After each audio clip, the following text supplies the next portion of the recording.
Atos 18. Depois disso, Paulo saiu de Atenas e foi para Corinto. Ali encontrou um judeu chamado Áquila, natural do Ponto, que havia chegado recentemente da Itália com Priscila, sua mulher, pois Cláudio havia ordenado que todos os judeus saíssem de Roma. Paulo foi vê-los e, uma vez que tinham a mesma profissão, ficou morando e trabalhando com eles, pois eram fabricantes de tendas. Todos os sábados ele debatia na sinagoga e convencia judeus e gregos. Depois que Silas e Timóteo chegaram da Macedônia, Paulo se dedicou exclusivamente à pregação, testemunhando aos judeus que Jesus era o Cristo. Opondo-se eles e lançando maldições, Paulo sacudiu a roupa e lhes disse: caia sobre a cabeça de vocês o seu próprio sangue. Estou livre da minha responsabilidade. De agora em diante, irei para os gentios. Então Paulo saiu da sinagoga e foi para a casa de Tício Justo, que era temente a Deus e que morava ao lado da sinagoga. Crispo, chefe da sinagoga, creu no Senhor, ele e toda a sua casa. E dos coríntios que o ouviam, muitos criam e eram batizados. Certa noite, o Senhor falou a Paulo em visão: não tenha medo, continue falando e não fique calado, pois estou com você e ninguém vai lhe fazer mal ou feri-lo, porque tenho muita gente nesta cidade. Assim, Paulo ficou ali durante 1 ano e meio, ensinando-lhes a palavra de Deus. Sendo Gálio procônsul da Acaia, os judeus fizeram em conjunto um levante contra Paulo e o levaram ao tribunal, fazendo a seguinte acusação: este homem está persuadindo o povo a adorar a Deus de maneira contrária à lei.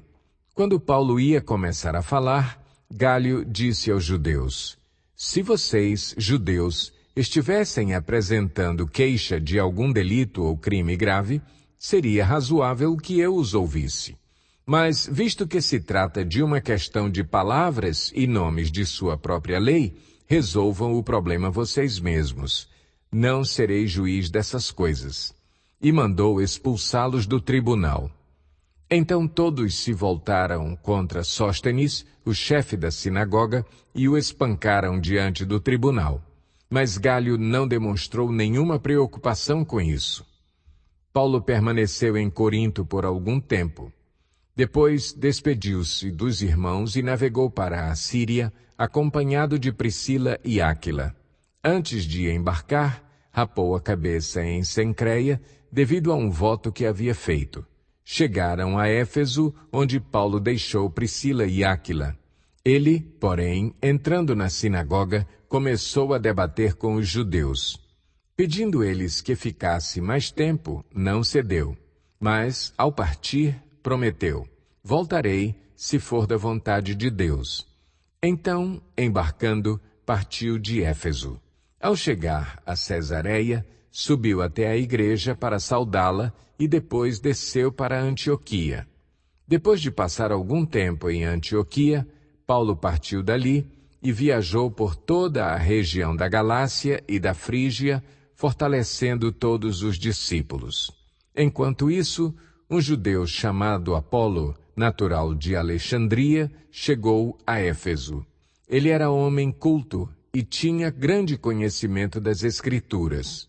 Fora instruído no caminho do Senhor e, com grande fervor, falava e ensinava com exatidão acerca de Jesus, embora conhecesse apenas o batismo de João. Logo começou a falar corajosamente na sinagoga. Quando Priscila e Áquila o ouviram, convidaram-no para ir à sua casa e lhe explicaram com mais exatidão o caminho de Deus. Querendo ele ir para a Acaia, os irmãos o encorajaram e escreveram aos discípulos que o recebessem. Ao chegar, ele auxiliou muito os que pela graça haviam crido, pois refutava vigorosamente os judeus em debate público, provando pelas Escrituras que Jesus é o Cristo.